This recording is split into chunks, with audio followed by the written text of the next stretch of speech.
Salut à tous, aujourd'hui je vais vous parler d'un sujet très personnel. C'est pas évident pour moi, mais je sens que c'est très important. Je vais vous parler de ce que c'est pour moi de vivre avec le trouble borderline. Pas avec des termes médicaux, pas avec de grandes théories, juste ce que je ressens, ce que je vis, comment ça me traverse au quotidien. Donc, partie 1, c'est quoi le trouble borderline pour moi ? Le trouble borderline, c'est comme avoir la peau à vif. Chaque émotion est amplifiée, chaque mot peut devenir une tempête. Tu peux passer de l'amour absolu à la panique du rejet en quelques minutes. C'est pas juste être trop sensible, c'est une manière de ressentir le monde à l'extrême tout le temps et honnêtement, c'est épuisant. Partie 2. Les montagnes russes émotionnelles.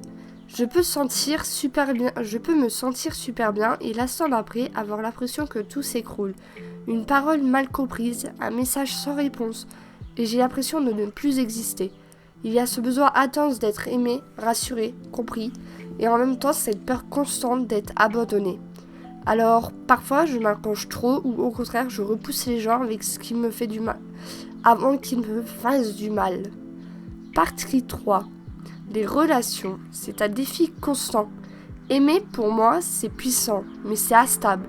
Je peux idéaliser quelqu'un, puis avoir l'impression qu'il me rejette pour rien. Je ressens les choses profondément, trop parfois, et ce trop-là, il fait peur aux autres et à moi aussi. Partie 4. La confusion intérieure.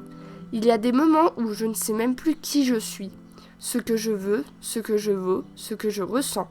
Tout devient flou. Il y a des phases de vide où je ne ressens plus rien, comme un gros blanc dans ma tête, et paradoxalement, des moments où parfois encore plus dur que la douleur. Partie 5. Ce qui m'aide, un petit peu.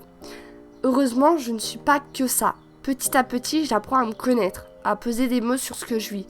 La thérapie, la comportementale dialectique, m'aide beaucoup. Le dessin également. Parler, écrire, créer, ça m'ancre. J'apprends à identifier mes émotions, à mettre de la distance et surtout à ne plus avoir honte, à ne plus me définir uniquement par mes réactions. Conclusion ? Si t'as écouté jusqu'ici, merci. Vraiment, parce que ça parlait de tout ça, c'est pas facile, mais c'est nécessaire pour vous aider, pour m'aider, moi, à remonter. Si toi aussi tu te reconnais dans ce que j'ai dit, sache que tu n'es pas seul. On est nombreux, plus qu'on le pense, mais on se cache souvent. Et si t'es pas concerné directement, mais que tu veux comprendre, merci aussi. Le monde a besoin de plus d'écoute, de nuances et de bienveillance.